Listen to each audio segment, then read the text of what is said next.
Bom dia, galera. Sejam bem-vindos aí a mais um programa 15 Minutos com Júlia Costa, no 15 Minutos de Jornalismo Independente. E hoje eu trouxe um convidado especial, tá? Um professor e doutor pela USP em epidemiologia. Eita, até a palavra não sai direito. Mas ele já está aqui, é o doutor Anderson Barnabé, e ele vai falar sobre os riscos reais. Não é fake news, não, gente. Eu quero saber, assim como todos aí querem saber, dos riscos reais, né, das flexibilizações em ambas categorias durante a pandemia. O nome dele é Anderson, né, doutor Anderson Barnabé, ele já está aqui com a gente. Um bom dia, doutor e professor Anderson Barnabé. Seja Bom bem-vindo ao dia. 15 Minutos. Bom dia, Júlia. Muito obrigado pelo convite. Agradeço mesmo aí. E eu acho que é sempre bom a gente, de uma forma ou outra, orientar a população, né? Nós estamos vivendo talvez a maior emergência sanitária do século, e provavelmente será. E o grande problema que nós vivemos desde o começo da epidemia do coronavírus no Brasil e da consequência da disseminação da pandemia foi que a doença ela virou uma batalha política também. E isso Com atrasou certeza. de uma forma absurda qualquer tipo de desenvolvimento a respeito de vacina, remédios ou um controle específico dessa doença perante a população, né? Então, infelizmente, nós estamos batendo aí mais de 100 mil mortes. Acredito eu que o número não deveria ter sido tão elevado como está sendo. Se nós tivéssemos tido desde o começo desse problema sanitário que assolou o mundo todo, uma comunhão, né, entre pesquisa, entre políticos e entre assistência social. Então, a gente viu aí, foi mais uma Olá. disputa que acabou culminando no que nós estamos vendo, milhares de infectados e mais de 100 mil óbitos, né? O Brasil se tornou um epicentro, diferente de Da países europeus pandemia. no começo. Agora fala com a gente, doutor. Qual é a sua formação, no caso? Tá, vamos Você é começar. professor, doutor. Explica para a gente o que é, Isso. qual é a sua formação e o que faz um epidemiologista. Epidemiologista. Bom, na verdade, eu sou biólogo de formação, eu me formei em biologia, sou licenciado e bacharel em biologia, e eu fui fazer pós-graduação em epidemiologia e saúde pública, ou seja, o epidemiologista, ô Julie, ele pode ser qualquer profissional, médico, biólogo, enfermeiro, biomédico, farmacêutico, que trabalha especificamente, que faz, né, pós-graduação na área de epidemiologia. E o que é epidemiologia? Epidemiologia é a ciência que estuda a dinâmica de distribuição das doenças nas comunidades. Então, quando você observa variáveis de adoecimento num grupo populacional, por que mais pessoas idosas morreram em relação ao coronavírus? Por que crianças não são tão afetadas do ponto de vista fisiopatológico? Por que determinados grupos populacionais têm mais determinadas doenças? Então, isso é o objeto de estudo da epidemiologia. Como que as doenças se distribuem nos grupos populacionais. Então, vários profissionais acabam se embrenhando por essa área, seja na área dos estudos da doença do ponto de vista patológico, seja na área do estudo da doença sobre seu perfil estatístico, seja na área do estudo da doença sobre seus métodos de controle. Então, acaba sendo isso. E aí, durante a graduação, nós temos, né, geralmente, os cursos da área da saúde têm a disciplina de epidemiologia. Essa disciplina me encantou bastante, porque ela agregava de uma forma ou outra todos os elementos que me interessavam na época. E aí eu fui fazer doutorado em epidemiologia. Estudei a dinâmica de transmissão da doença de Chagas, né, que ainda é um problema de saúde pública no Brasil, na região norte, em específico no Amazonas. Então, na verdade, um epidemiologista ele é um profissional que estuda os métodos com que determinadas doenças infecciosas ou não acabam impactando aí a saúde de determinadas populações. Entendi. Eu pedi, né? Eu pedi que esclarecesse o que faz um epidemiologista, porque realmente até a palavra É um né? pouquinho Cada um tem sua, é complicada, né? um pouquinho complicada e às vezes nem sai. E eu pesquisei na internet e tem várias informações. Então Tem você, várias né? Nada melhor do que a informação de um epidemiologista para logística, esclarecer o que exato. ele faz, né? Justamente. Então, doutor, agora eu quero saber, sabe o quê? Sobre os reais riscos, tá? Da flexibilização do comércio, tá? Era preciso essa flexibilização, porém, as aglomerações indevidas que o pessoal está fazendo em meio à pandemia. Fala com a gente quais os reais riscos, né, que nós corremos, todos nós, porque essa doença não atinge só crianças, e nem só Não, idosos, e nem só, não, é toda a população. Fala com a gente. falo assim. Bom, o coronavírus, eu acho que é o assunto mais comentado do momento, sem dúvida alguma. Ele tem um perfil epidemiológico, né, falando um pouquinho da epidemiologia, de infectar diversos estratos etários, de crianças a idosos, todo mundo está suscetível. E quando você pega essa doença, ela tem também um perfil polimórfico, ou seja, ela tem várias manifestações dentro do organismo humano. Seu estado de saúde prévio, se você tem problemas relacionados à imunidade, isso pode agravar ou não o quadro do coronavírus. E o coronavírus, por ter essa característica de transmissão, uma doença de transmissão respiratória, em que você precisa manter um certo distanciamento para que você não se infecte e, consequentemente, não se torne um disseminador da doença, teve como uma medida restrita utilizada em vários países o distanciamento social, o lockdown, e medidas de, tecnicamente, confinar mesmo os grupos em áreas em que você não tivesse contato. Nós até tentamos fazer isso aí há alguns meses, mas as taxas de distanciamento social e as taxas de restrição de mobilidade da população não passou de 50%. Então, essas estratégias já não deram certo desde o começo. E aí, consequentemente, o que eu tenho falado em sala de aula, né? O caos financeiro e o caos social, amparado por falta de políticas assistenciais de todos os estratos governamentais, culminou para uma estratégia totalmente inadequada aí no controle do coronavírus. Por isso que nós alcançamos esses recordes de incidência e, consequentemente, esse número absurdo de mortes. Sabemos que o contato e a proximidade é um fator extremamente importante para que você possa continuar mantendo a doença no nosso meio.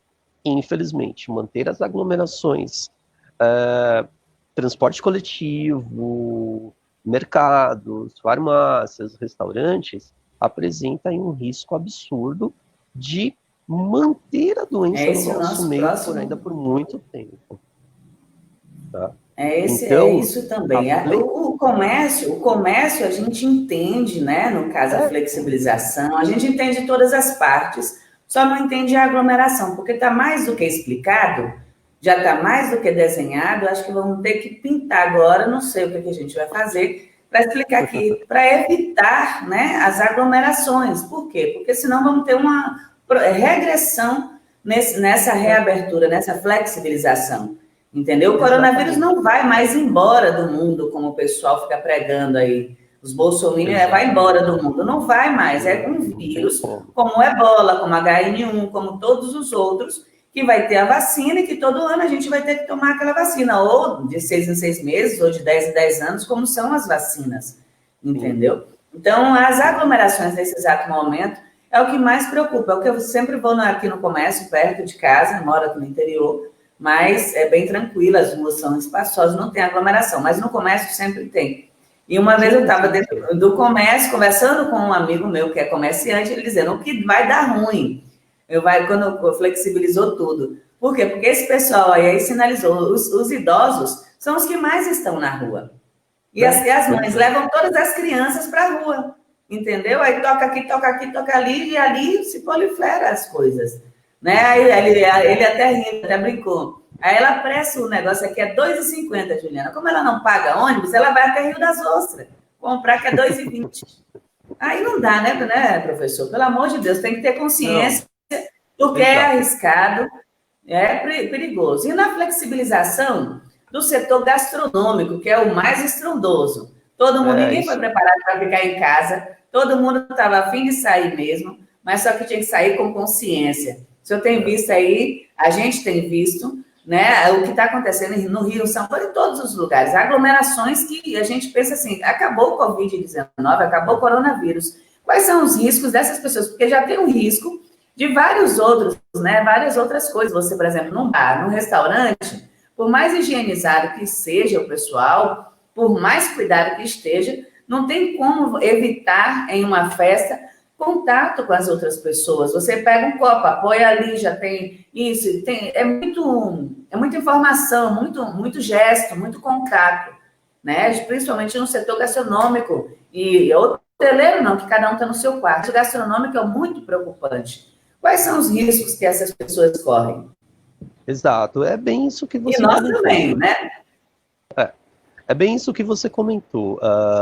Quanto maior houver proximidades, quanto maiores forem as proximidades, maior existe o risco. E não existe um ambiente 100% seguro. Por mais que você tenha as medidas preventivas, o álcool em gel, a higienização, o uso de máscaras que precisa continuar de uma forma assim cada vez mais intrínseca, a flexibilização do setor gastronômico traz sim um risco. Mas, como nós falamos há pouco, o caos econômico, né, ele falou mais alto que o caos sanitário.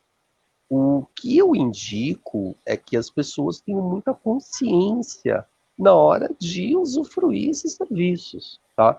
Então, assim, tentar entrar num restaurante num horário que você não tenha um pico de movimentação, sempre manter a higiene básica como um primórdio a partir de agora, tá?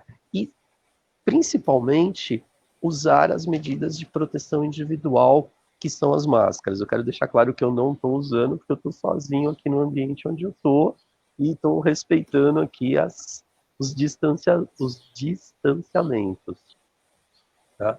Então, as aglomerações em qualquer ambiente que seja, transporte público, um restaurante, um mercado, ela acaba assim sendo talvez. Eu também estou sem máscara porque eu estou em casa sozinha. Tá sozinha. Não, mas eu saio aqui do portão, até para jogar o lixo eu coloco a máscara. Tenho várias, por isso eu tenho várias, principalmente do Flamengo. Principalmente do Flamengo e fora Bolsonaro. Tenho várias fora Bolsonaro também. Mas é isso, o setor gastronômico é o que mais me preocupa, porque ali já circula um monte de vírus e bactérias, antes, não só coronavírus, né?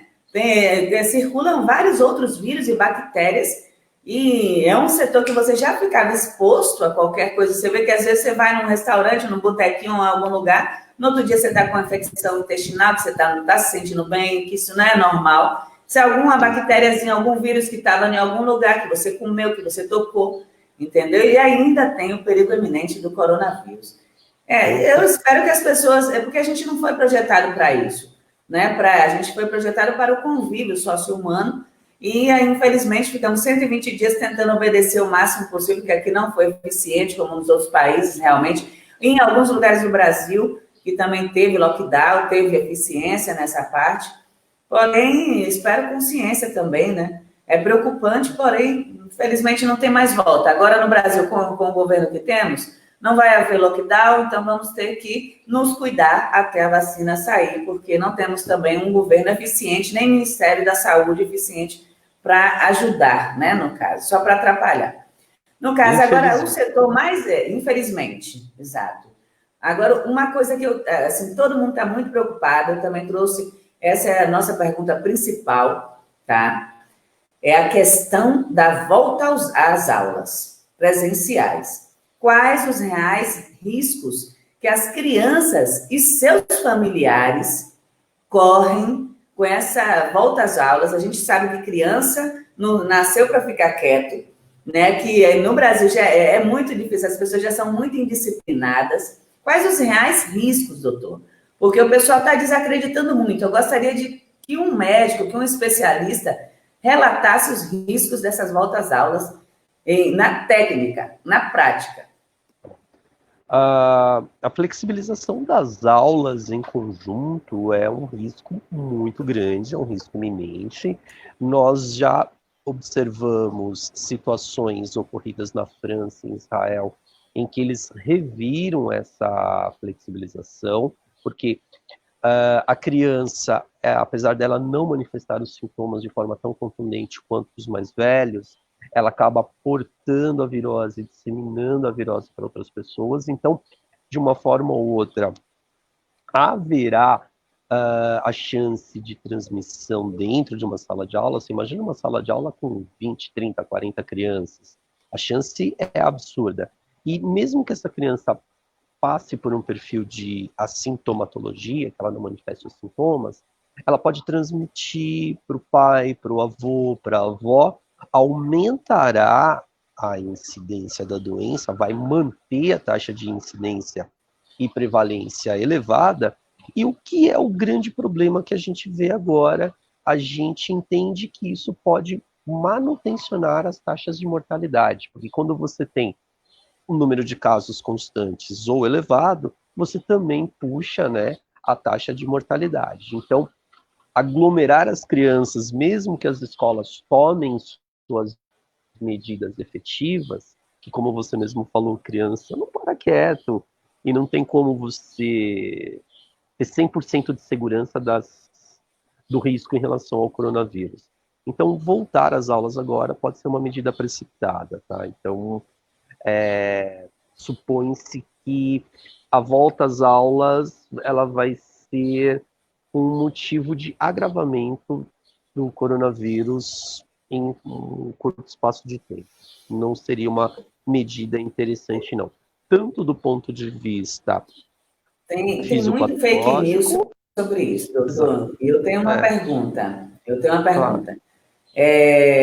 Né, tem gente que fala, desde o início, que isso pode ser uma catástrofe sanitária. Por quê? Porque eu já tive aqui um médico, um pneumologista, que falou sobre isso. Né? Imagina, não foi um médico pneumologista, perdão, foi um presidente da FETERJ, a Federação dos Empregados do Ensino da Rede Pública, porque estava aquela polêmica aqui no Rio de Janeiro, que ia abrir, que ia voltar às aulas, que não e tal, não sei o quê. Eu entrevistei ele falou, imagina, Juliana, são 300 mil crianças, né? Se cada criança dessa contaminar uma pessoa, porque é possível que contamine, sim, porque criança, né, vai ali se pegar, se abraçar, vai ter aquela confusão retada, quando chegar em casa, né, as mães têm que tomar um maior cuidado. O que elas têm que fazer para evitar essa catástrofe? Porque o pessoal está retomando as aulas no Brasil inteiro, mesmo sabendo do risco iminente da catástrofe sanitária. Por quê? Porque se cada criança, vamos colocar, são 300 mil crianças na rede de ensino do Rio de Janeiro, tá? Na cidade do Rio de Janeiro. Se 10% dessas pessoas, vamos colocar, 30 mil crianças, né, contaminarem um único parente, olha só quantas pessoas a gente já vai ter, né? 10%. E lembrando que esses parentes também contaminarão outras pessoas, né? Então é uma cadeia de eventos. Por exemplo, o que a mãe, né, nesse caso, porque tem mães que precisam que seus filhos também voltem às escolas. Porque elas voltaram a trabalhar, não tem com quem deixar, muitas vezes. E aí tem gente que não suporta mais também, não quer mais estar com o filho dentro de casa, que tem mães assim que reclamam o tempo todo no Face. Mas quais são os riscos dessa criança e o que elas devem fazer? Porque a gente também presta um serviço de informação, né? Se elas vão retornar com seus filhos, é livre-arbítrio. Se elas querem, vão retornar com seus filhos às aulas. Que tipos de cuidado maior ainda ela deve tomar? Tá. Bom, além da observação frequente da temperatura, lembrando que o fato da criança ou do adulto mostrar febre pode apresentar um erro de cerca de 30%, tá? Então, assim, a febre, quando a gente mede, a gente está entrando nos lugares, aí tá todo mundo verificando a nossa temperatura, mas a febre, ela tem uma taxa de erro de 30%, então não é porque a criança não está febril que ela pode não estar com coronavírus, isso é muito importante. A higienização das mãos acaba sendo aí um fator extremamente relevante. Álcool 70, lavar a mão com água e sabonete praticamente durante todo o período letivo, e também a higienização do ambiente, que é uma coisa aí que vai depender um pouco da escola. A escola precisa higienizar o chão, higienizar as carteiras, higienizar todo o ambiente que a criança convive, como os refeitórios e também os banheiros. Então você precisa ter uma integração extremamente importante da higiene pessoal, e é interessante que as mães orientem as crianças a andar com seu frasquinho de álcool em gel. É interessante que as mães orientem as crianças a lavar as mãos com frequência, independente de usar banheiro ou não. E é também importante que os pais irresponsáveis cobrem das escolas que estão aí na iminência de abrirem, que elas tenham um protocolo de higienização ambiental, que, como eu falei para vocês, não é só a sala de aula, é a cantina, é o banheiro, são os bebedouros, porque a criança ela vai ter a sua rotina reestruturada. E para evitar o risco de disseminação desse vírus, é só com esse tipo de procedimento. Então, será que a escola vai ter um protocolo de higienização? A escola Exato. vai Então, elas cumprir esse devem também protocolo? fiscalizar a escola, elas devem tomar os Exatamente. cuidados dentro de casa, ao chegar a criança e tal, todos eles, e também fiscalizar as escolas, porque as escolas têm que tomar suas medidas de segurança sanitárias também, no caso. Com É muito certeza, com importante certeza. que as pessoas se cuidem, porque já está mais do que já estamos vendo, né,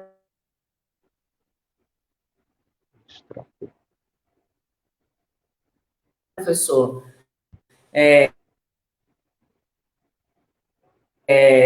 No caso,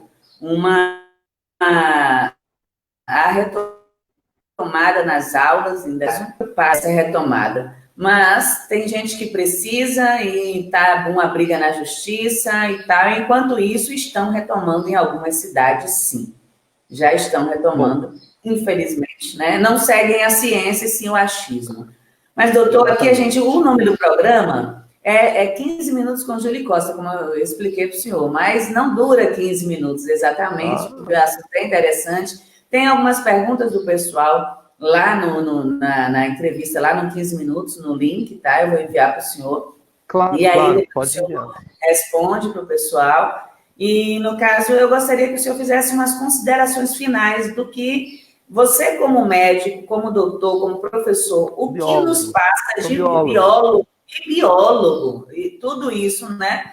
É a pessoa correta para nos orientar neste momento. O que devemos tomar de cuidado? Como agir? Temos que sair, temos que ir à luta, porque a gente não tem estrutura nenhuma de ficar em casa com esse governo que nos massacra, que não nos deu apoio, nem adotou as medidas sanitárias lá no começo, né, para nos ajudar, para evitar essas 100 mil mortes, sendo que a prospecção é muito grande, né, se continuar desse jeito, e com as aglomerações piora muito.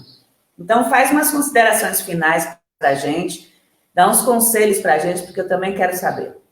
Tá. Bom, Julie, assim, Quero e a gente não preciso. pode, a gente não pode relativizar o coronavírus. O coronavírus é uma doença séria, é uma doença que tem um índice de letalidade alto para os parâmetros internacionais, é uma doença que mata. Você pode não ter um parente ou um conhecido que padeceu de coronavírus, mas essa doença existe e essa doença é real. Segundo fator, manter as medidas sanitárias que estão sendo orientadas pelo teu município ou pelo teu estado. Uso de máscaras quando você estiver em ambiente coletivo, evitar as aglomerações, por mais difícil que isso seja, a gente sabe que nós precisamos sair, as pessoas precisam retomar sua vida, mas agora nós vamos ter que ter posturas diferenciadas. Então, o transporte público, o restaurante, a escola, se voltar, nós precisamos ter aí uma certa postura sanitária diferenciada. O uso de máscaras é imprescindível quando você estiver em ambientes coletivos, então use máscara e cobre que seu vizinho, cobre que seu colega de trabalho use também, porque quando vocês estão usando esse equipamento de proteção, a disseminação do vírus cai vertiginosamente e higiene pessoal, lavagem das mãos continua sendo a medida sanitária primordial para controlar o coronavírus e a higienização do ambiente em que você está convivendo. Então, assim, sanitizar a sua casa, sanitizar banheiros, sanitizar as áreas de convívio com população mais velha, isso é extremamente importante para que, de uma forma ou outra, a gente venha aí a tentar futuramente reduzir as taxas de incidência e, consequentemente, as taxas de mortalidade. Mas, infelizmente, as observações estatísticas não são muito promissoras. O controle do coronavírus ainda não está assim tão próximo o quanto está sendo divulgado por aí. Professor, a equipe 15 Minutos, né, está perguntando sobre a vacina da Rússia. Eu já vou deixar aqui esclarecido para todo mundo. Nós vamos, semana que vem, ter uma entrevista com um infectologista e um epidemiologista para falar sobre todas essas vacinas, a eficácia, a eficiência e os riscos. Tá? A gente já combinou e vamos trabalhar para isso, para trazer essa informação até para nós, tá vendo? Toda a equipe está querendo justamente saber, todo mundo, porque se a gente não souber da fonte, fica aquele fake news, aquele disse-me disse, aquele negocinho, e a gente realmente não merece mais esse negócio de fake news, né? Já cansamos, né? Já chegou a hora, basta fake news. Informação de verdade. O 15 Minutos, a equipe 15 Minutos Independente agradece a participação, já deixamos aí o convite, eu deixo o convite, e vou cobrar diariamente até acontecer essa aí nova entrevista das vacinas, que é muito importante. E, assim, muito, muito obrigada pela participação e, assim, maravilha. Agora sim sabemos de uma fonte real, o que pode acontecer, o que não, e avisado está, né? Agora cada um tem que cuidar de si, ajudar a cuidar do outro, né? Mais avisado do que isso não tem como só se abrir a cabeça, rachar no meio e colocar um livro lá dentro com todas as informações, fazer um sketch, porque realmente coronavírus mata, a gente tem que se cuidar, tem que continuar se cuidando, enquanto não tiver a vacina real, e vai ser assim. Ele não vai mais embora do planeta, ele já está no planeta e vai continuar. E ele vai ser combatido através dessas vacinas. A cura não é cloroquina, a cura não é nenhum tipo de remédio para parasita, a cura só será a vacina, que é o que é a nossa esperança. Bom, doutor, um abraço, muito obrigada. Eu agradeço, abraço para você também, para toda a equipe do 15 Minutos. Obrigada. Vou encerrar com o pessoal, já falo contigo. Tá ótimo. Bom, galera, esse foi mais um programa 15 Minutos com Julie Costa aqui no canal 15 Minutos Jornalismo Independente, e é independente de verdade, é apartidário, abraça as causas que a gente precisa saber no combate às fake news e à desinformação, né? A gente vai buscar na fonte e é lá que ela está. Nada melhor do que um epidemiologista para falar para a gente tudo e contar. E amanhã a gente tem uma entrevista bombástica, já vou logo te avisar. É suspense? Não, vou te avisar, mais tarde eu vou fazer a publicação. Vamos ter aqui o prazer de receber a filha de Olavo de Carvalho, Heloísa de Carvalho, vai estar conosco amanhã para falar sobre os fatos e feitos sobre o suposto, né, o pseudo-filósofo guru de Jair Bolsonaro, ele que é seu pai, e ela tem muitas histórias para contar sobre ele e também sobre os ataques que vem sofrendo por ser filha de tal figura, tá? Amanhã eu conto com sua participação. Um grande beijo, um abraço no coração. Se cuide, coronavírus mata, hein? Fake news também. Um abraço, um beijo. Até amanhã. Fui.